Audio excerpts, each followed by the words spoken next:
Charles Ateba Yéné, dans son célèbre ouvrage « Les paradoxes du pays organisateur », écrivait que le Sud a eu beaucoup de ministres, beaucoup de directeurs généraux, des gens occupés de hautes fonctions, il le disait dans son ouvrage, mais que la région n'en profite pas. C'est des individus qui en profitent, mais pas la région. Aujourd'hui, avec un peu de recul, est-ce que vous donnerez raison à Charles Ateba Yéné ou pas? Non, non seulement je ne ferai pas de recul pour lui donner raison. Je lui donnerai raison tout de suite. C'est-à-dire, on n'a pas besoin. Mais ce qu'il y a, c'est que l'œuvre de construction nationale est dynamique. Oui. Au Sud, beaucoup de choses ont été faites. Et beaucoup sont en train d'être faites. Maintenant, ce que les gens du Sud peut-être ne comprennent pas, c'est que le président de la République n'est pas le président du Sud. C'est le président de tout le Cameroun.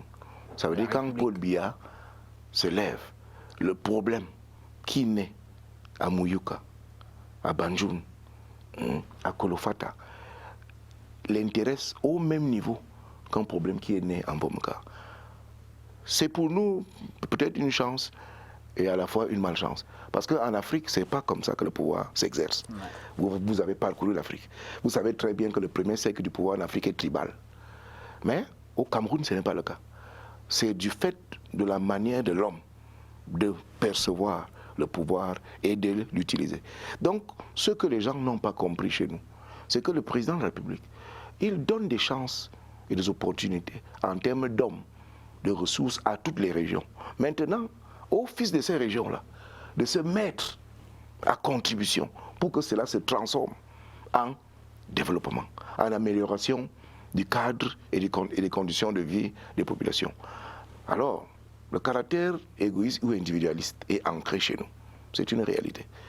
Mais cependant, des efforts sont faits, ils ne sont pas suffisants.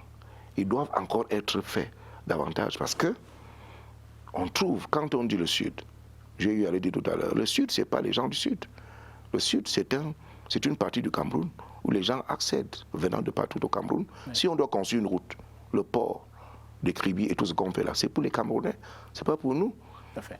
Absolument. Mais nous sommes majoritaires dans cette région, nous l'occupons en majorité. Et on doit pouvoir apporter ou alors accompagner le président de la République quand il nous a donné des possibilités, quand il nous a donné des positions. Il faut que cela se transforme par l'amélioration du cadre et des conditions de vie des populations. Ce côté, nous avons encore un peu de chemin à faire.